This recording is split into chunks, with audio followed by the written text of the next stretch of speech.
Hello friends, welcome in star study. Friends, आज के इस वीडियो में हम बात करेंगे सीडीपी और पेडागोजी की। इसको हम सॉल्व करेंगे, तो चलिए स्टार्ट करते हैं। इससे पहले और भी सेट अपलोड हो चुके हैं, अगर आप लोगों ने नहीं देखे हैं तो देख लेना, अगर नहीं देखे हो तो चलिए स्टार्ट करते हैं। पहला क्वेश्चन है यहाँ पर हमारा, व्यक्तित्व स्थायी समायोजन है। व्यक्तित्व का स्थायी समायोजन क्या है? पर्सनैलिटी का पर्यावरण के साथ, या जीवन के साथ, प्रकृति के साथ, या यह सभी। तो क्या आ जाएगा यहाँ पे ऑप्शन नंबर डी ठीक हो जाएगा। व्यक्तित्व का समायोजन सभी के साथ होता है, हम सभी से कुछ ना कुछ सीखते हैं। समायोजन वह प्रक्रिया होती है जिसके द्वारा अपनी परिस्थितियों के अनुसार स्वयं को अनुकूलित कर लेता है। मतलब इंसान जो होता है दुनियादारी से जो भी सीखता है उसको अपने अंदर समायोजित कर लेता है, वही समायोजन होता है। अगले सवाल पे चलते हैं। दूसरे वर्ष में अंत तक शिशु का शब्द भंडार हो जाता है। मतलब शिशु कितने शब्द पढ़ने लगता है, या कितने शब्द बोलने लगता है।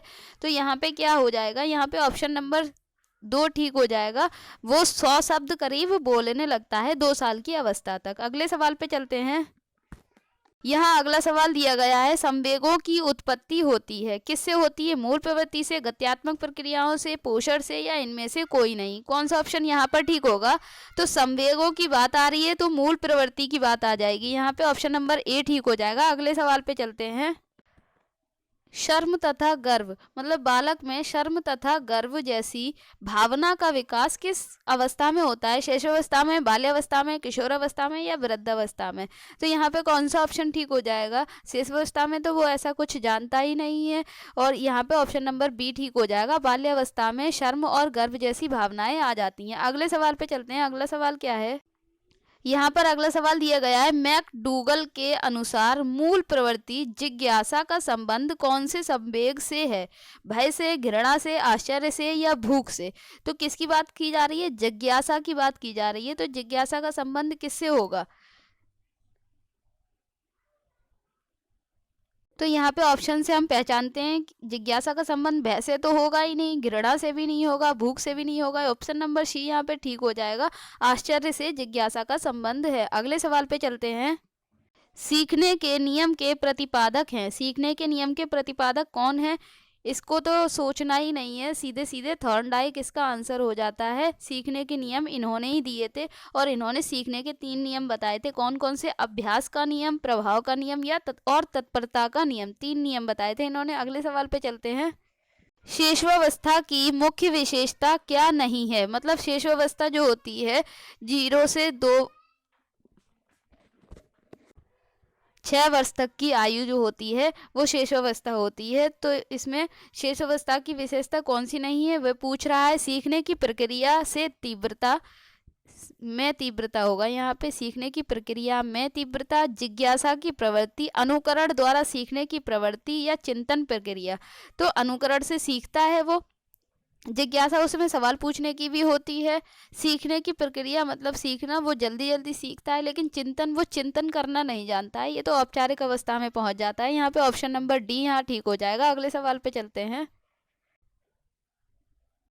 अगला सवाल है यहाँ पे, किस मनोवैज्ञानिक के अनुसार विकास एक सतत और धीमी धीमी प्रक्रिया है? किसने कहा है? कॉलेसनिक ने, पियाजे ने, स्किनर ने, या हरलॉक ने। तो कौन सा ऑप्शन यहाँ पर ठीक होगा? विकास एक सतत और धीमी धीमी प्रक्रिया है, ऐसा कहा है स्किनर ने। ऑप्शन नंबर सी यहाँ पर ठीक हो जाएगा। अगले सवाल पे चलते हैं। अगला सवाल है यहाँ पे, वर्तमान में निशक्त बच्चों के लिए शिक्षा के लिए क्या कहा गया है? क्या कहा गया है निशक्त बच्चों के लिए? समावेशी शिक्षा, विशेष शिक्षा, या समेकित शिक्षा, या कोई नहीं। कौन सा ऑप्शन यहाँ पर ठीक होगा? निशक्त जो थोड़े कमजोर बच्चे होते हैं उनके लिए भी समावेशी शिक्षा होगी। सभी को समान दृष्टि से देखना समावेशी शिक्षा के अंतर्गत आता है। और एनईपी 2020 जो है वो भी इसी के बारे में बात करती है कि सभी को समान दृष्टि से देखना, सभी को समान शिक्षा देना। एनईपी क्या है? ये एनईपी क्या है? न्यू एजुकेशन पॉलिसी है, नई शिक्षा नीति 2020। अगले सवाल पे चलते हैं। बाल्यावस्था होती है 5 वर्ष तक, 12 वर्ष तक, 21 वर्ष तक, या कोई नहीं। कौन सा ऑप्शन यहाँ पर ठीक हो जाएगा? बाल्यावस्था के बारे में बात की जा रही है। 21 वर्ष तक ये तो होगा ही नहीं, कोई नहीं ये भी नहीं होगा। 5 वर्ष तक शेषावस्था होती है। ऑप्शन नंबर बी यहाँ पर ठीक हो जाएगा। 6 से 12 की अवस्था जो होती है वो बाल्यावस्था होती है।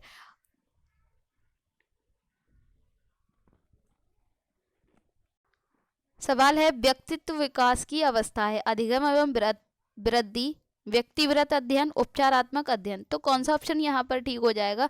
व्यक्तित्व का विकास होता है अधिगम एवं वृद्धि, इससे संबंधित है। इस 3 भागों से किया जा सकता है व्यक्तित्व का विकास, अधिगम और वृद्धि से, अधिगम एवं परिपक्वता से, और विकास की प्रक्रिया से। यहाँ पे 3 होते हैं और यहाँ पे हमें तीनों में से एक मिल रहा है, अधिगम एवं वृद्धि। कौन कौन से 3 होते हैं अभी बताए थे? अधिगम एवं वृद्धि, अधिगम एवं परिपक्वता और विकास की प्रक्रिया, ये 3 होते हैं। अगले सवाल पे चलते हैं। पिछड़े बालक ऐसे बच्चे हैं सीखने की गति धीमी हो, जिनकी बुद्धि स्तर 80 से 90 हो, मानसिक रूप से अस्वस्थ और असमायोजित व्यवहार हो। तो यहाँ पे कौन सा ऑप्शन ठीक हो जाएगा? पिछड़े बालक वो होते हैं जिनमें ये सभी कमियां पाई जाती हैं, उपरोक्त तो सभी यहाँ पर ठीक हो जाएगा। अगले सवाल पे चलते हैं। विकास में वृद्धि से तात्पर्य है ज्ञान में वृद्धि या संवेग में वृद्धि, वजन में वृद्धि, आकार, सोच, समझ, कौशलों में वृद्धि। तो कौन सा ऑप्शन ठीक हो जाएगा? यहाँ पे विकास की बात की जा रही है तो विकास में सभी चीजें आ जाती हैं, आकार भी आ जाता है, सोच समझ भी आ जाती है, और कौशल, नई नई चीजें सीखने के कौशल, उनमें वृद्धि हो जाती है। तो विकास का यही ऑप्शन ठीक हो जाएगा। अगले सवाल पे चलते हैं।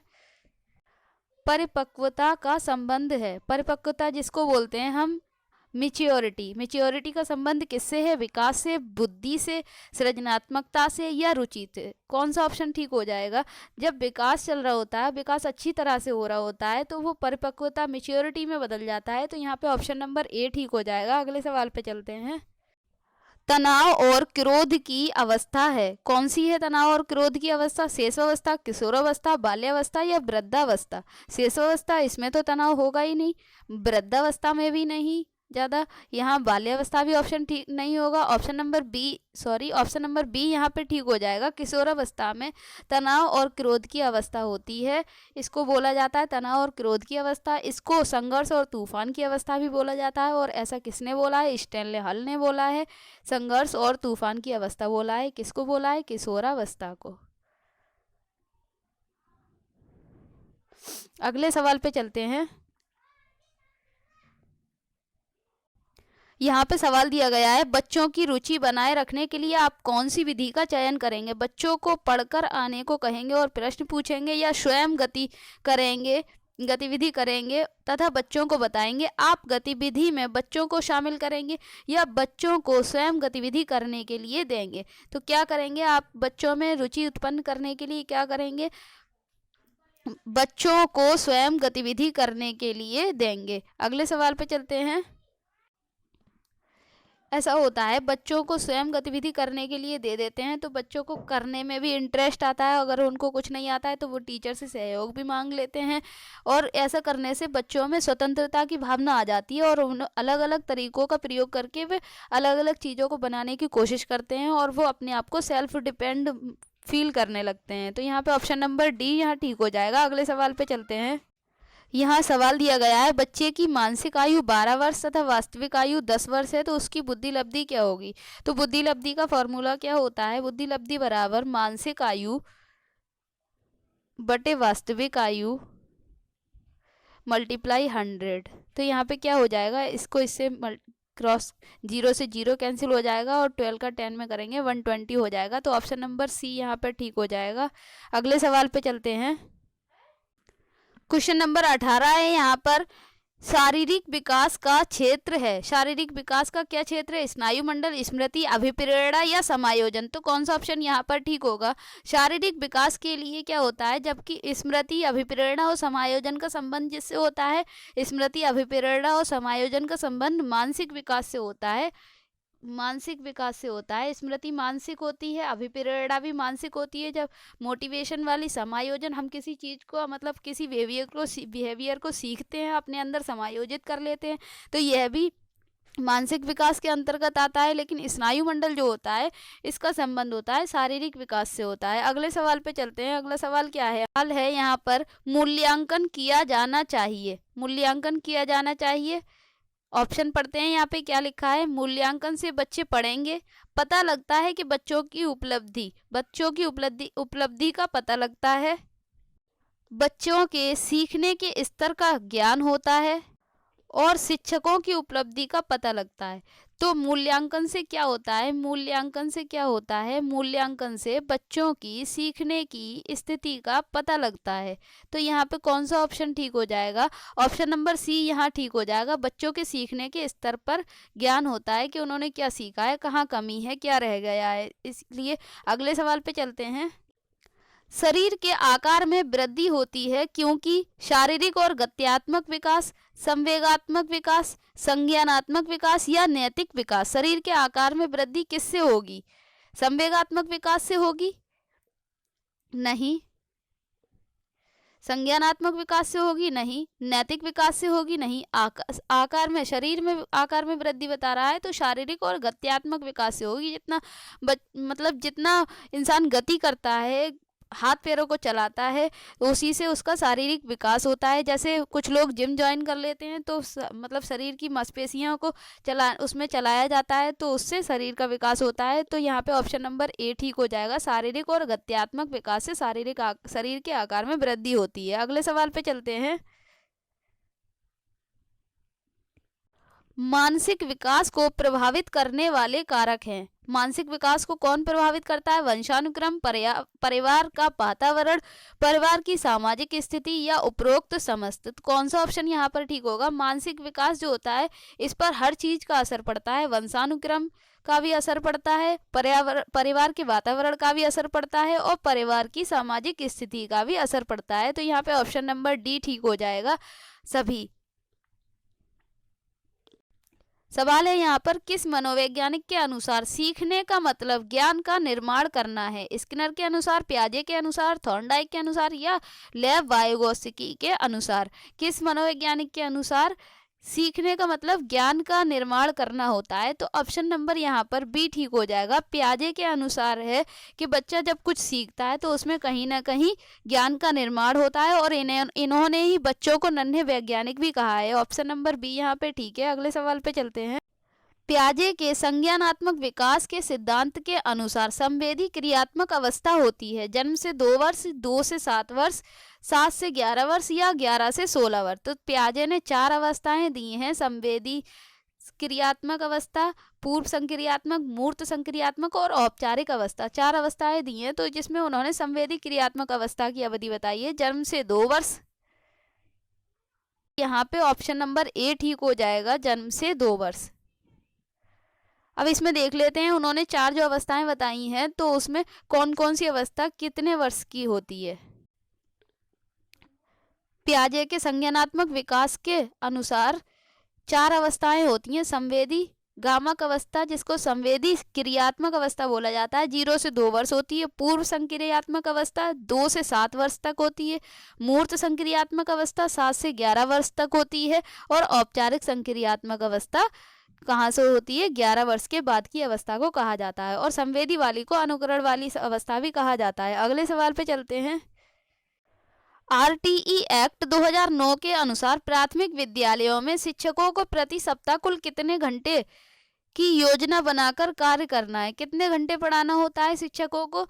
तो आरटीई एक्ट 2009 के अनुसार ये निर्धारित किया गया था कि प्राथमिक विद्यालयों में एक शिक्षक को एक सप्ताह में कुल 45 घंटे की योजना बनाकर कार्य करना है। तो यहाँ पे ऑप्शन नंबर बी ठीक हो जाएगा। 45 घंटे एक सप्ताह में पढ़ाना है उसको, कार्य योजना 45 घंटे की होनी चाहिए। तो यहाँ पे ऑप्शन नंबर बी ठीक है। अगले सवाल पे चलते हैं। शिक्षा का अधिकार अधिनियम 2009 लागू नहीं होता है कौन से ऑप्शन पे, निशक्त बच्चे, 6 से 14 आयु वर्ग के बच्चे, ये तो ठीक है। 14 से 18 आयु वर्ग के बच्चे, ये भी नहीं है। बच्चों की नियमित उपस्थिति, ये तो है। ड्रॉप आउट को रोकना, निशक्त बच्चे, सभी को समान शिक्षा देना, जो थोड़े कमजोर हैं उनको भी शिक्षा देना। तो यहाँ पे ऑप्शन नंबर सी ठीक हो जाएगा। 14 से 18 वर्ष की आयु के बच्चों को शिक्षा का अधिकार अधिनियम 2009 में शामिल नहीं किया गया है, 6 से 14 वालों को किया गया है। तो यहाँ पे ऑप्शन नंबर सी ठीक है। अगले सवाल पे चलते हैं। यदि आपकी कक्षा का बच्चा सी को डी तथा डी को सी पढ़े तो वह कौन से रोग से पीड़ित है, मलेरिया, ये तो गलत है। डिसलेक्सिया, फाइलेरिया, टाइफाइड, फाइलेरिया भी नहीं है, टाइफाइड भी नहीं है। ऑप्शन नंबर बी यहाँ पर ठीक हो जाएगा। पढ़ने की अक्षमता को बोलते हैं डिसलेक्सिया। तो अगले सवाल पे चलते हैं। अधिगम का व्यवहारिक सिद्धांत निम्न है। संबद्ध प्रतिक्रिया का सिद्धांत, स्किनर का क्रिया प्रसूत अधिगम का सिद्धांत, प्रबलन का सिद्धांत या उपरोक्त सभी।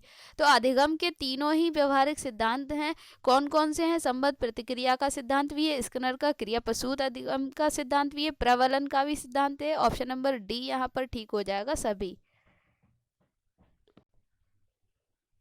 इनमें से कौन पाठ्यचर्या एनसीएफ 2005 मार्गदर्शी सिद्धांत नहीं है? ज्ञान को स्कूल के बाहर के जीवन से जोड़ना, या पढ़ाई को रटंत प्रणाली से मुक्त कराना, या अंग्रेजी भाषा में शिक्षा देना, बच्चों को चहुमुखी विकास के अवसर उपलब्ध कराना। नहीं ढूंढ रहा है हमें यहाँ पर, तो कौन सा ऑप्शन नहीं होगा? अंग्रेजी भाषा में शिक्षा देना नहीं है, यहाँ पे मातृभाषा में शिक्षा देना है। और यहाँ पे तीनों ऑप्शन ठीक है।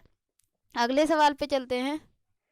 सवाल दिया गया है यहाँ पर, सीखने की प्रोजेक्ट विधि किस अवस्था के लिए उपयोगी होती है? बाल्यावस्था के लिए, पूर्व बाल्यावस्था के लिए, किशोरावस्था के लिए, या उपयुक्त सभी? तो प्रोजेक्ट विधि किसके लिए उपयुक्त होती है? सभी के लिए उपयुक्त होती है। जितना बच्चा हाथ से करके सीखता है तो ये प्रोजेक्ट विधि सभी के लिए उपयोगी हो जाएगी। बच्चा हाथ से करके सीखता है तो जल्दी सीखता है और स्थायी होता है उसका हाथ से करके सीखा हुआ।